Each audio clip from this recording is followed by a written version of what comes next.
This is the Myths and Legends Podcast, episode 29, Upward Mobility.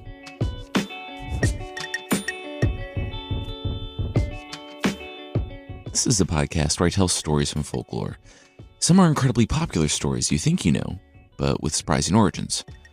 Others are stories you might not have heard, but really should, and the story of a brave little tailor, both of which were collected by the Brothers Grimm. We haven't talked about Jacob and Wilhelm Grimm yet on the podcast. Even though they collected the original versions of many stories with popular adaptations today, they collected stories from all around Germany in the 1800s, from both the people and other collections. Honestly, the Grimm brothers are interesting, but that's all we really need to know before jumping into the story.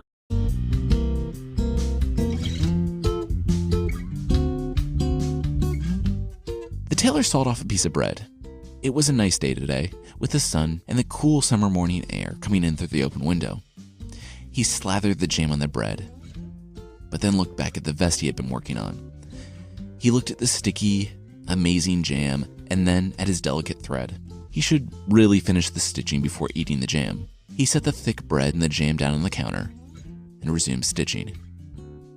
It ended up taking longer than he thought it would, and he was salivating at the smell wafting over. He was also growing nervous at the sound of buzzing because there were way too many flies hanging out on the ceiling. As his stitching on the vest continued, the day grew hotter and the bread more fragrant. More and more flies came in and perched on the ceiling. "Hey, who invited you?" the tailor asked, waving them away. Unfortunately for the tailor, flies do not speak German.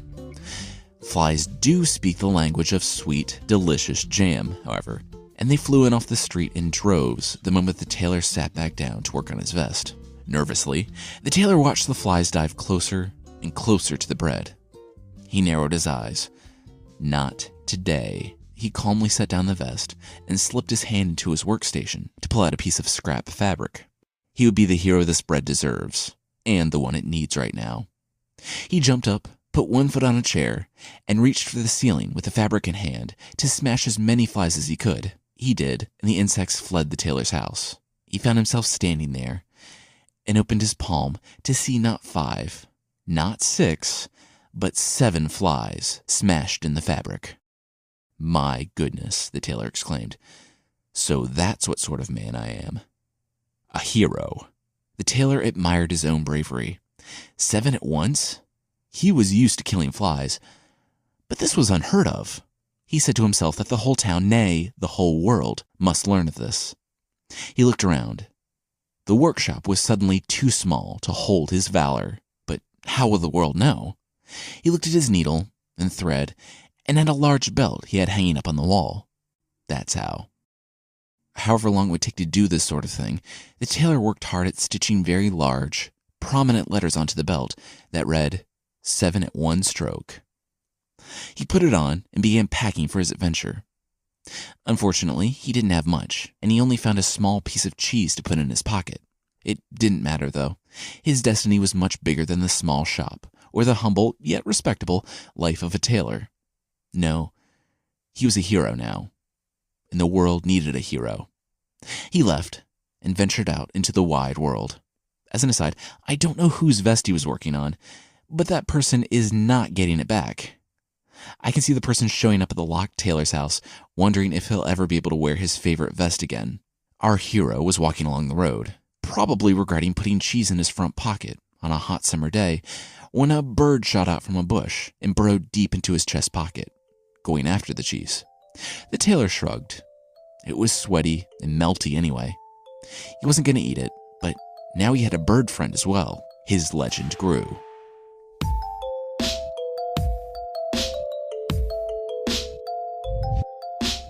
He walked up the path of a mountain. He climbed throughout the morning and into the afternoon until he reached the top, and he saw a giant there, looking down at him.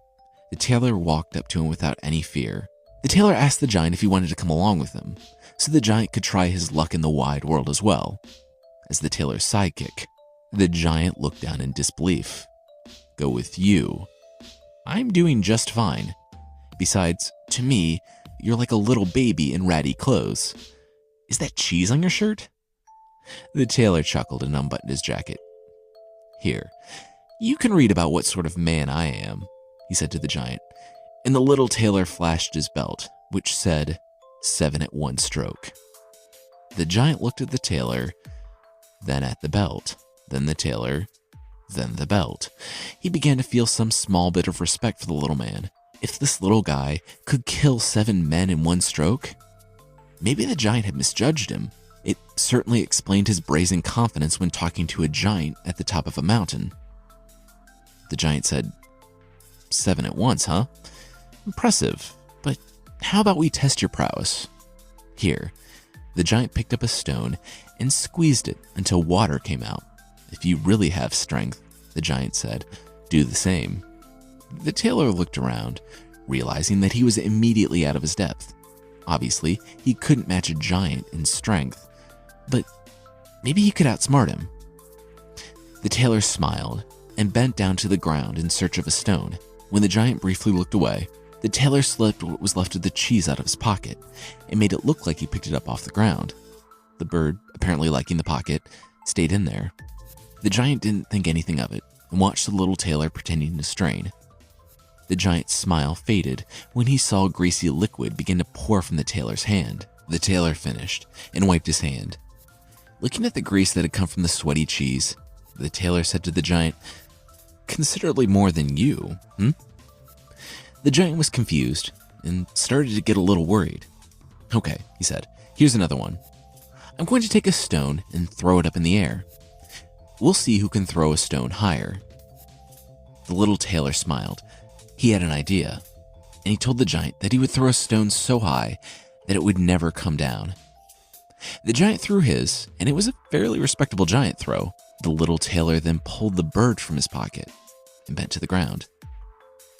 With a little more sleight of hand, he pretended to pluck a rock. He looked at the giant and flung the bird high in the air. The giant watched the tiny object go up, and then continue to rise. A minute passed, and then another. The tailor looked at the giant and said, we can continue to stand here, but I think it's obvious that the rock isn't coming back down.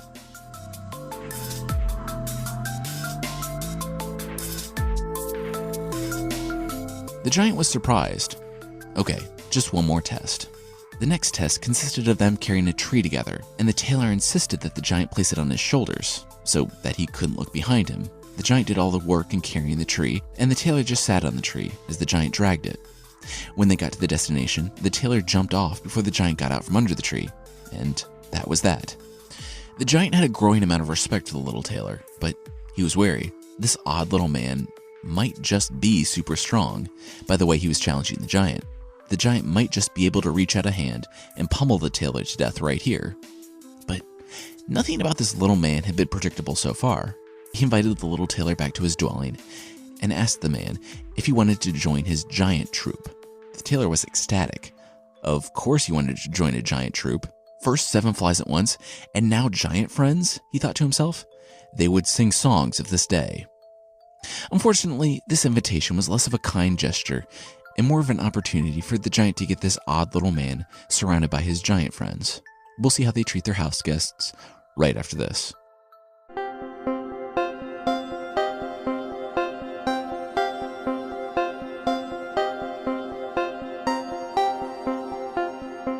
The giants gave the little tailor dinner and showed him a large, luxurious bed for him to sleep in. Luxurious for a giant, that is. The little tailor kept finding himself wedged in the lumps of the bed, and so, in the middle of the night, he got up and took his large pillow and just lay down in the corner of the room. After such a long day, he fell into a sleep so deep that he didn't even stir when a group of giants entered. What the tailor hadn't noticed that evening were the sideways glances the giants were giving him during dinner, or the whispers between them. He was content to enjoy their company and marvel at his new life. They had other plans for his life, however, and in the night they brought iron bars and gathered around his bed and pounded it until it was just a pile of wood, blankets, and feathers. They weren't about to take chances fighting this little man who could throw a rock into space, crush a stone into greasy water, and help a giant move. Content that the mangled body of the little tailor was among the splinters and linen, the giants left, saying that they'd get to cleaning it up in the morning. The next morning, they went out for berries before getting to the cleaning. They were shocked when, walking back to their home, they ran into the little tailor, alive and well. "Hey," the little tailor said, "so I woke up and my bed was crushed to pieces. I just want to let you know that I didn't do it." To the little tailor's disbelief, his giant crew screamed in shock that he had survived a beating from several giants, dropped their berries, and ran off in all directions in the forest, never to return. The tailor, thinking that this about-face was pretty strange, picked up the berries and just continued on. Some people, or giants, apparently just couldn't handle being around greatness.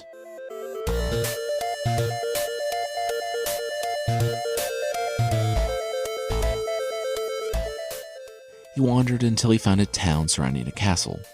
Given that he had no money and had walked for a whole day, he lay down on the sun-warmed grass outside of the town and slept. A couple hours later, the king's men saw a crowd gathering around someone sleeping in a field. One of the king's men pushed through the people to see the little tailor asleep. His jacket had come open, and everyone could see not only his cheese-stained shirt, but his wide belt that read 7 at 1 stroke. The king's men gasped. He's killed 7 men with 1 stroke? It's on a belt, and no one can simply embroider something if it's not true. The man ran to the king. The sun was beginning to set as the little tailor stretched out on the grass. It had been a good rest, and now it was time to begin the next step on his journey, whatever that next step looked like. He blinked awake and saw not only a crowd, but a well-dressed ambassador from the king. The official waved the crowd off and approached the tailor. He offered such a warrior as the little man in front of him a military appointment as the king's highest-ranking general.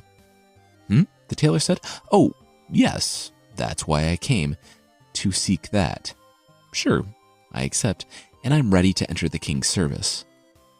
That night, the little tailor slept in his magnificent new quarters.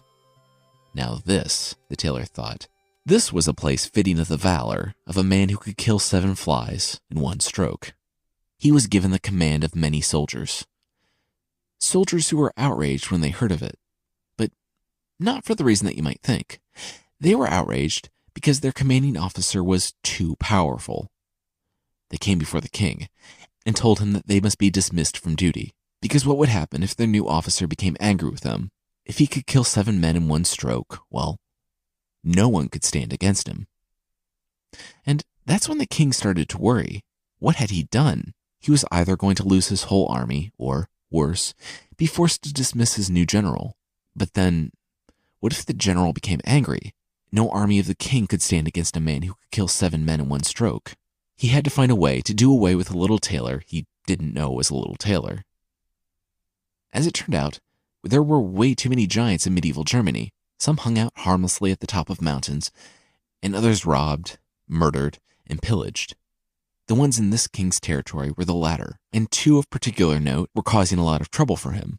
They had killed everyone the king sent against them. A whole army. It would be the perfect way to get rid of the general he had just hired. Sure, the little man had done nothing, but now he must die. Riding to the challenge, the tailor was pleased at this new development.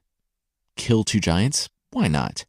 In 3 days, he had killed 7 flies at once, scared off a whole gang of giants, and been appointed as a general of the king. Might as well try his hand at killing giants, too. Besides, the king had promised his daughter, and half of the kingdom, if the little tailor could complete this task. With the tailor's current run of luck, he would be stupid not to try. The king had even given the tailor 100 knights to go and kill the giants. They spent a day riding into the forest, and when they got there, the tailor insisted that he be able to go in first and assess the situation. Since all the knights were under his command, and because they really didn't want to fight 2 giants, they agreed, and the tailor went into the dark forest alone. 10 minutes into the forest, he found the giants laying there, next to each other, asleep. The little tailor looked all around, and then he knew what he must do. He wouldn't even need these knights. He ducked away from the giants and scooped rocks so that his pockets were almost filled. Slowly and quietly climbed a tree just above the giants. At the top, he leaned out and threw a large rock at the giant on his left. The giant awoke and looked next to him. He shoved the giant on the right and asked why he had hit him in the head. "What do you mean? I was sleeping too. You saw me sleeping." "Well, don't do it again." "Okay, whatever. I didn't do it the first time, "And I'm going back to sleep," the other giant said. They both settled down and went back to sleep. As soon as the little tailor could see that they were asleep, he took another big rock and flung it down at the giant on his right. As you can probably guess, he thought the giant on the left had taken revenge for the perceived slight, and the tension grew. Well, the little tailor waited until the giants were asleep again, and then he took the biggest rock. He dropped it right on the head of one of the giants, and this time it even drew blood. The giant was stunned, but he felt the blood and thought that it was just too much. He attacked his friend. The fight, which I can only imagine was epic, is described in 2 sentences. Basically, they grew more and more angry with each other until they were tearing up trees and hitting each other with them. They eventually killed each other, and the place where they were sleeping was turned into a clearing, save, luckily, for the lone tree in which the little tailor was hiding. Descending to the ground, the tailor looked at all the trees lying around and the one that he had been hiding in still standing, and remarked that, wow, that was lucky. He drew his sword and walked up to the giants, stabbing them both in the chest a few times. He walked out of the forest, raised his bloody sword to the knights, and said, "Look what I did." Back at the castle, sitting before the king, the tailor reminded the king of his agreement. The king looked at this little, apparently invincible warrior, and he thought of just one more thing.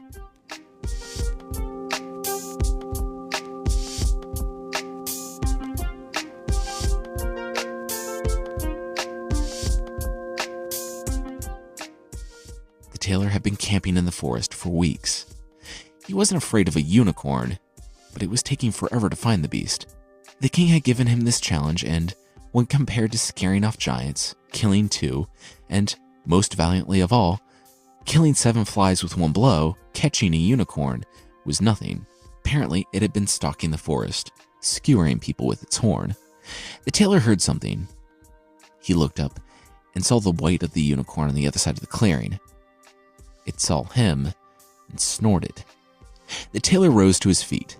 The unicorn was bigger than he thought it would be. He was expecting some magical creature with a flowing mane, but this was just a beast. It was a large horse with a horn on its head. The little tailor backed up slowly until he hit a tree. The unicorn walked out into the clearing, lowered its head, and charged. The tailor had to will himself to stay there, to wait. He wanted to jump, to run, but he only had to wait a few moments longer. He watched the unicorn running toward him, and his hand shook ever so slightly. He saw the tip of its horn lined up with his chest. It would kill him.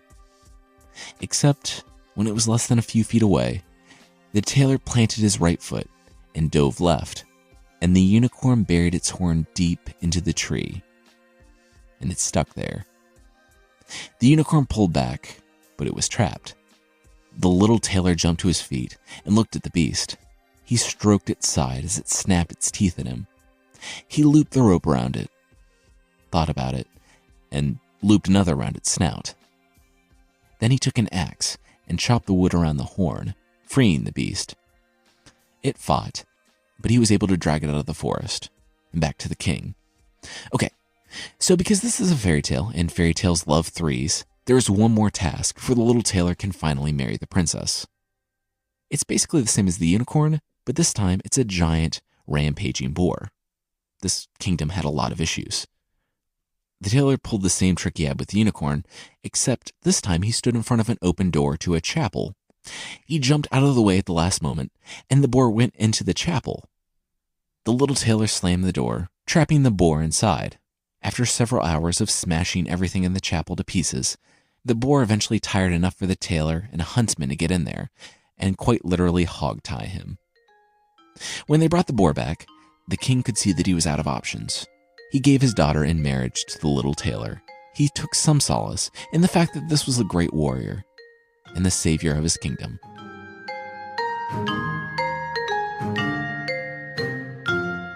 His daughter, though, despised her new husband.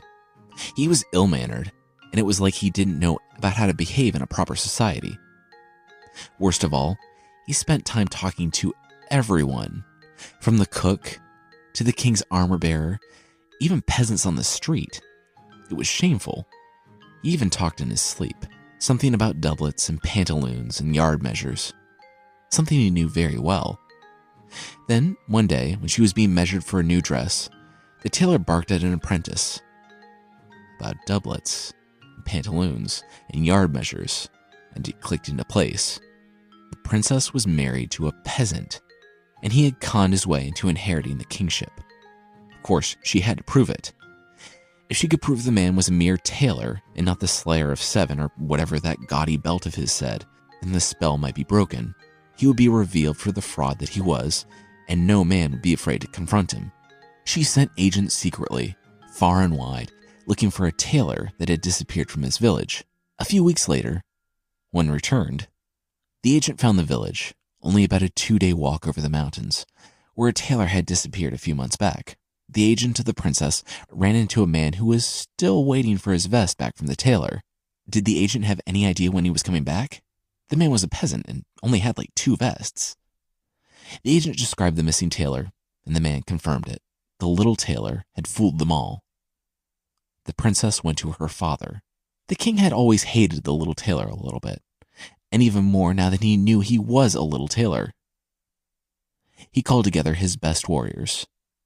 They, too, were tired of living in fear of the now prince and his seemingly limitless powers. The king conspired that night his daughter would slip out when she was sure the man was asleep, and the warriors would go in, club him until he was unconscious, put him in a bag, and throw him bound into the cargo hold of the next ship traveling to the other side of the world. That night, the men waited outside the door with their clubs. Soon, they heard snoring and the creak of the floor when the princess walked out. The little tailor began talking in his sleep, where he was yelling at an apprentice about doublets and whatnot. Didn't his apprentice know, the tailor said in his sleep? He had caught a wild boar, captured a unicorn, killed 2 giants, scared off a whole giant gang, and, his most valiant feat of all, killing 7 with 1 stroke. What did he have to fear from the men gathered outside his door? The men outside the door paused. He somehow had learned of their plot, and he wasn't sleeping. He was ready for them, and listing off all of his feats, it was too much. They refused to go in the room, and, opting not to maintain any dignity or gravitas, ran as fast as they could in the other direction. When he heard them run off, the little tailor could stop holding his breath in anxiety. He had learned of this plot from his friendship with the common people of the castle, the people that were invisible to the king and to the princess, but who knew all of their secrets. Rumors that he was a simple tailor or no one dared to touch the little tailor after that. The bravest warriors would only stay loyal to him, and the king himself wouldn't try to harm his person. In just a few short months, he went from a mere peasant tailor to crown prince of the realm, all thanks to 7 dead flies.